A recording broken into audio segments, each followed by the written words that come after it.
Hey everybody, Bat Merc here. Today I'm going to be reviewing Solomon Kane, The Serpent Ring, #2 by Patrick Zurcher. And it's awesome getting these Solomon Kane books. The comic book stores are really popping off right now. There's a lot of really cool stuff out there, and yeah, man, people need to start going to the stores and buying more books. That's all. Um, Check this out. We got the map right here, just like the other books by Heroic Signatures that they're putting out. Right here, we're up in Venice, the Puritans' path. While seeking to quell a ship-to-ship battle on the Barbary coast, Solomon Kane kills Paolo Laurenti, a civilian passenger. With his final breath, Laurenti extracts a promise from the Puritan, offering forgiveness in exchange for delivering a mysterious package to Venice. In the African kingdom of Ndongo, an attack that leaves 8 tribesmen and a sailor dead leads to a chilling discovery near Father Concayo's Jesuit ministry. Hidden in the tall grasses, the twisted, deformed skeleton of a serpent man, a creature of whispered legend. So we get this really cool, really awesome sequence right here. Horrific. This is one of my favorite parts of the story, actually, right? It just opens up, grabs you by the throat. Sal Marcus, Mission, Africa. Dear Father Provençal, His Reverence Lionel Florencio, I write regarding the deaths of 8 Ndongo tribesmen and a Portuguese sailor attached to the Laurenti expedition. While investigating the attack, our follower in Christ, Mbondu, the pupil I've written so highly of in the past, made a startling discovery. Startling fails to express the extent of it. He has discovered an abomination. It is a skull so unnatural as to be beyond belief, though proof rests before my eyes. In my 3 years in Africa, no, in my life, I have seen nothing like it. And then you turn the page right here, and I think we have our villain of the story, Interloper, Solomon Kane, The Serpent Ring, #2, Deliver Us into Evil. Writer, artist, colorist Patrick Zurcher, Richard Starkins in Comic Crafts, Tyler Smith does the letters, Chris Butera is the editor, and Matt Marie is the consulting editor. Know that I am Shah Kabit, priestess of Set. You would reveal secrets. It is forbidden for you to possess the flesh of our flesh, the bone of our sinew, of our kind. I will have what is ours. That's pretty scary chick right there, man. I wouldn't want to cross paths with her. Yeah, pretty scary. Whenever we dwell, we suffer prying outsiders. Priests and prophets, fools and treasure seekers. Only in nightmares are you permitted to know my people. Those who expose us must die. And she says, must die. So you know she's got that serpent in her. But worry not, for your flock, priest, you will not be missed. Greetings, Father Concayo. So you got the new changeling, demonic father. You know, that was pretty trippy. It's like something out of the Exorcist. I really dug that part. And then, boom, right here, up in flames. You shall no more decree or deceive the human race, persecute the church. I recognize these words. An exorcism, I'm flattered, but not impressed. Burn, priest. So she puts the priest on fire. It's burning. You got Patrick Zurcher's art in here. Very cinematic. That's one thing I think is cool about the art is that it really gives you like this movie feel to it. It's cinematic, you know. They're in Venice right here. You have Solomon Kane. He's with this guy's and his daughter. This kind of like historian, and he's brought this snake to him from the person that passed away in the last issue. And he's telling a story right here about when they went on an excavation, and they find you know, the serpent ring. What did we think? We were stunned. Before us was an image we had read only in the rarest tombs, confirmation of a relic of great supernatural power, the serpent ring, the jewel with which the magician Tathaman rose to prominence and wealth in ancient Stygia. So, there's the two of them right here, and then there's a little, looks like a little double cross right here with this guy Zara. What of Zara? Paulo wrote, but never received no response. Then 5 months later, he contacted us. Zara left Malta quietly. Something must have happened between him and the order. From the Pali, he began financing an expedition, a search for the ring. And despite the reservations, Paulo headed it. And he's looking at it worthless. And the daughter takes it. She feels that it's a little bit hollow, and light cracks it, and there's a map. And these guys are listening right here and telling them basically, you guys should talk so loud. Kane's about to pull out his sword, and it's the guys that he came into contact with earlier in the story. But now they're going to be forced to work together, and they're going to agree to go and seek out Africa. It's pretty crazy. And then you have this demon-possessed changeling father that's going around, and he's burning churches around here. It's pretty crazy. Got some really immersive artwork right here. Really brings you into the world of Solomon Kane. Yep. We got a cool little scene right here where he's about to help free some slaves, but one of the cats in here is telling him, you can't do that because everyone will try to kill us. And then we get this really funny bar scene right here. You get to see how Solomon Kane is this real straight edge. This guy comes in right here. You are a Puritan, aren't you, mate? Mate says they hate the Pope. You hate our Pope, Puritan? So much for not drawing attention. Answer us, Pope hater.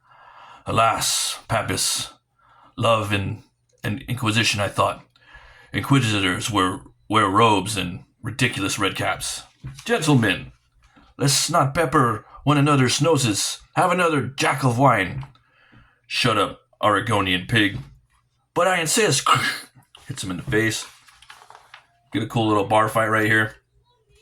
Solomon's telling the lady, the daughter of the guy he's working with, the historian.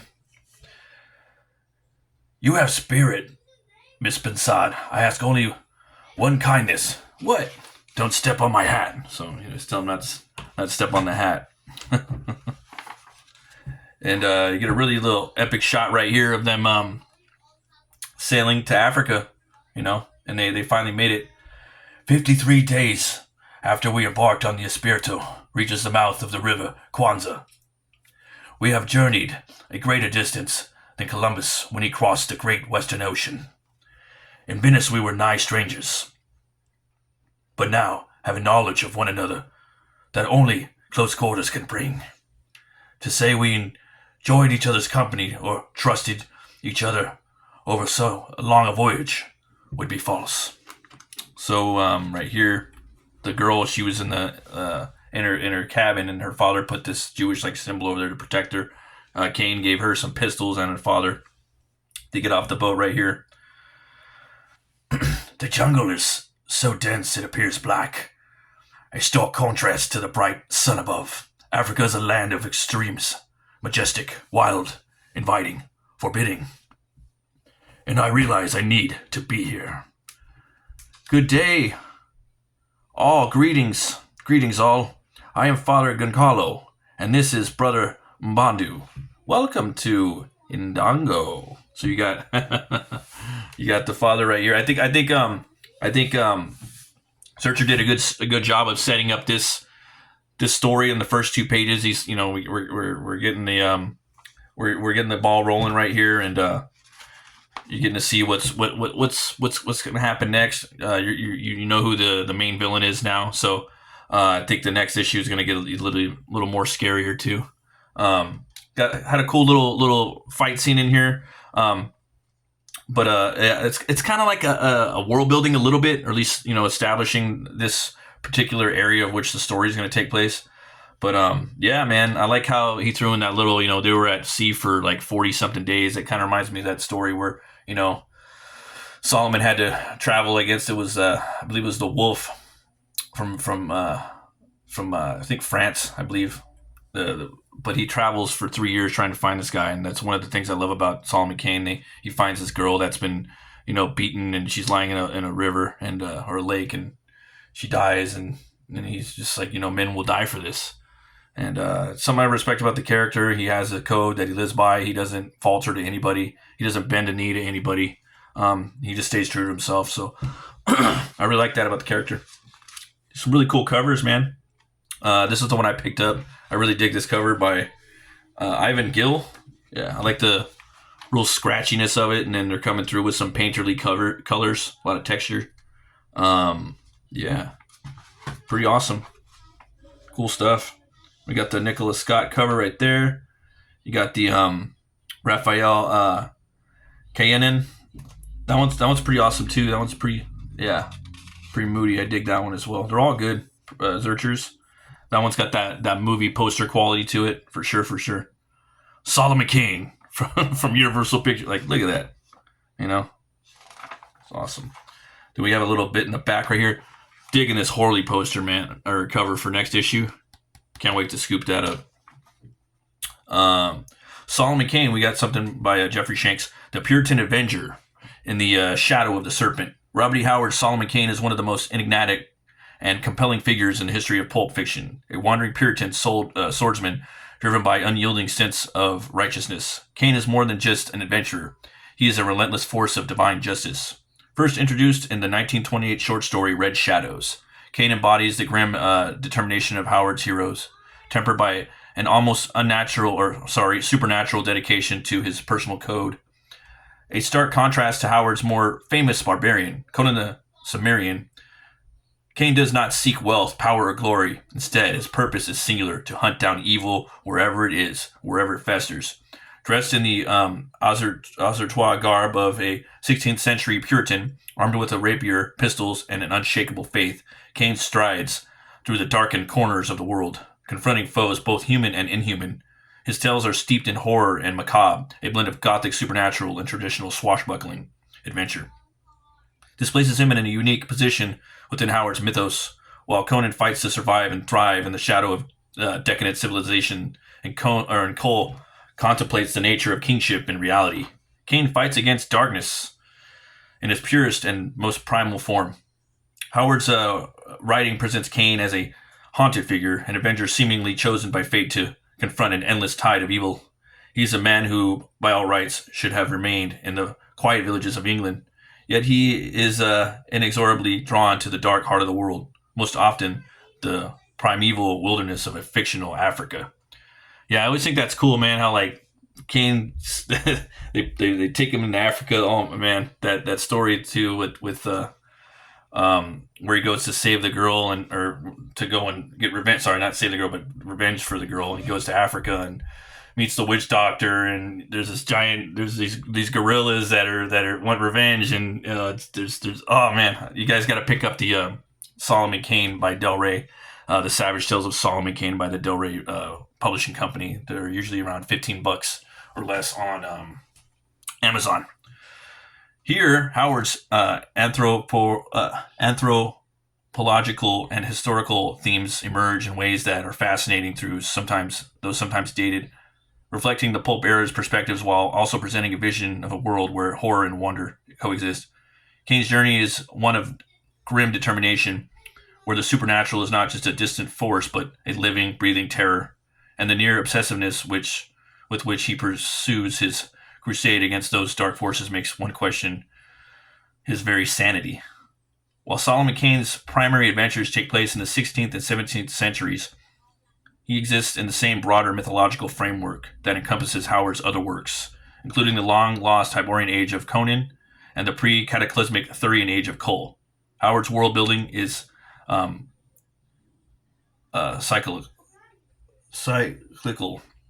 History rises and falls, and echoes of the past linger into the future. A fact Kane discovers as he begins to uncover ancient horrors that predate mankind itself. One of the most notable of these primeval horrors is the ongoing struggle between humanity and the ancient malevolent serpent men, first introduced in the Shadow Kingdom.